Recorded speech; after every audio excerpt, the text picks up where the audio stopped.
Halo teman-teman dari mahasiswa yang mengambil mata kuliah dasar perlindungan tanaman. Mungkin untuk pada sesi pertama ini tolong diperhatikan kembali ya teman-teman ya. Pada minggu pertama hari ini teman-teman diwajibkan untuk pertama mengunduh dan membaca panduan praktik gitu teman-teman. Dan kedua, template laporan juga diunduh ya teman-teman ya. Dan juga melaksanakan praktikum, dan juga teman-teman wajib melaksanakan praktikum unit 1 dan 2 itu secara bersamaan teman-teman, namun laporannya nanti terpisah. Jadi untuk laporan unit pertama dan kedua itu ditanam ataupun disemai bersama-sama ya, nanti akan kami jelaskan ya untuk prosedurnya, bisa lewat forum video ini ataupun nanti di diskusi gitu. Dan yang berikutnya, ini teman-teman itu dilarang menggunakan sejenis pestisida ya teman-teman ya. Begitu juga dengan insektisida secara sistemik ataupun kontak gitu kan.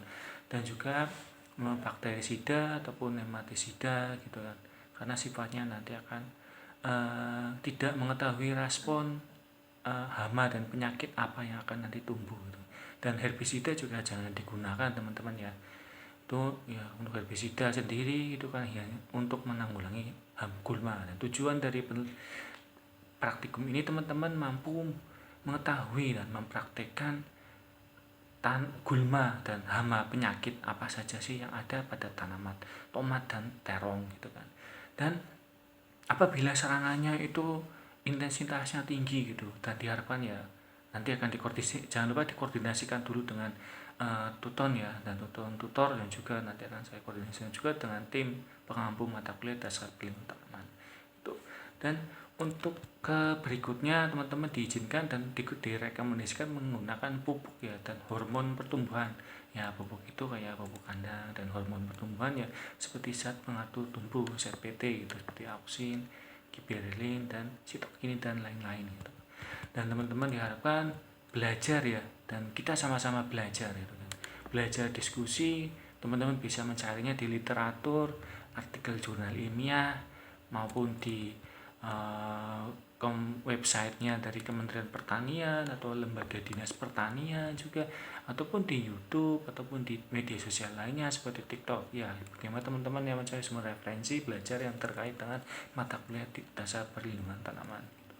Dan teman-teman itu mampu menyediakan media tanam ya teman-teman ya, dalam wadah ya. Wadah itu seperti pot gitu kan, seperti pot ataupun polybag gitu ya, ataupun lagi kalau ada ya menggunakan karung bekas gitu kan, karung bekas ataupun yang bisa menjadi media tanam teman-teman ya, tempat tanamnya gitu.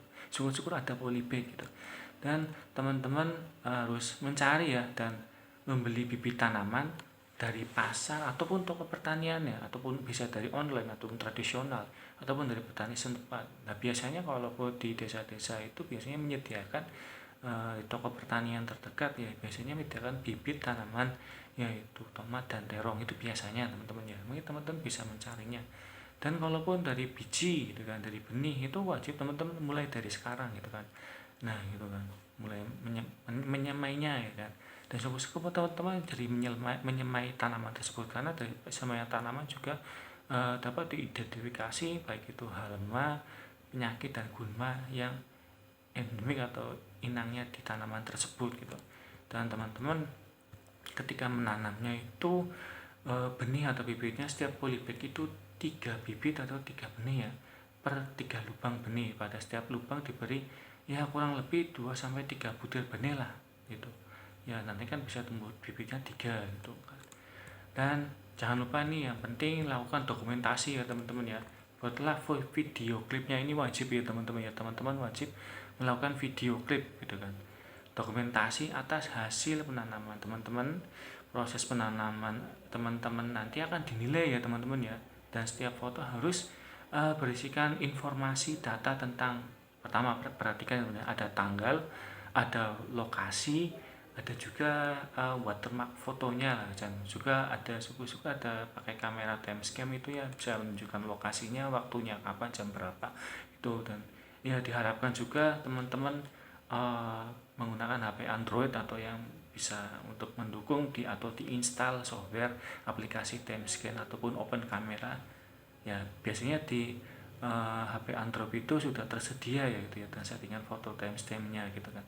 Dan juga untuk laporan minggu pertama tentunya, nah ini teman-teman menempelkan foto yang telah teman-teman buat di template-nya. Ini perhatikan teman-teman ya, kadang ada yang salah menulisnya gitu kan. Jadi kadang jangan sampai terbalik ya antara laporan unit 1 dan unit 2 nanti ketika mengunggahnya ini pada tempatnya. Ini teman-teman harus membaca buku panduannya gitu kan.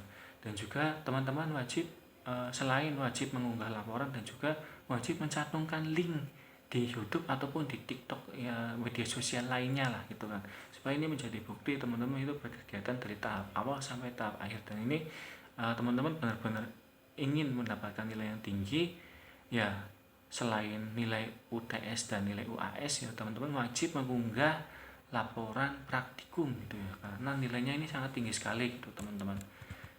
Nah mungkin sekian dulu, apabila ada pertanyaan kita didiskusikan di forum diskusi bersama.